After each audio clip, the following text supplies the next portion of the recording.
Ассаламу алейкум, каналыма қош келдіңіздер. Бүгін мезеткен әжімді бір шама азайтып тартып беретін керемет масканы көрсететін боламын. Бұл маска бұрыннан келіп жатқан қолданыстағы маска. Мен жаңа ашып жатқан жоқпын, бірақ өзімнің YouTube каналымда болғанын қаладым. Бұл зығыр тұқымынан жасалынатын маска. Зығыр тұқымы витаминдерге өте бай, бетіңіздің серпімділігін жақсартып, беттегі әжімдерді тартуға жақсы көмектеседі. Оның табиғи гелін алу арқылы сол гельмен бетімізді мәселесін азайтамын. Менің парақшамда тексерістен өткен Instagram парақшамда бір шама ханымдар бір апта үзбей жасап керемет нәтижеге қол жеткізді. Сондықтан сіздерге де пайдалы болады деген ойдамын. Енді YouTube каналыма салып жатырмын. Жасау жолы өте қарапайым. Маскамызды жасау үшін бізге зығыр тұқымы қажет болады. Зығыр тұқымы аптекаларда, супермаркеттерде, базарлардан тапсаңыздар болады. Бізге бір ас қасық зығыр тұқымы қажет, және де оның үстіне 100-150 граммдар қайнап тұрған су құямыз. Бір жақсылап араластырып, бетін жауып, 8-10 сағатқа қалдырамыз. Осы аралықта біздің зығыр тұқымымыздың табиғи гелі шығу керек. Бізге сол гелі қажет болады. Уақыт өткеннен кейін жаңағы зығыр тұқымымыздың гелін басқа ыдысқа өткіземіз, марляның көмегімен сығып аламыз. Кәдімгі гель тәрізді сұйықтық шығады.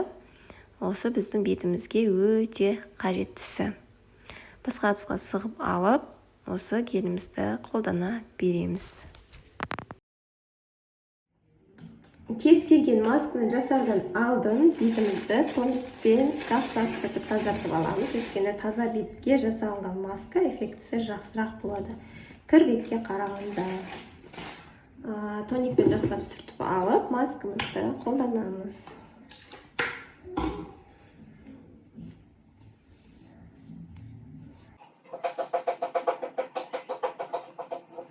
Гелімізді бетімізге жағамыз.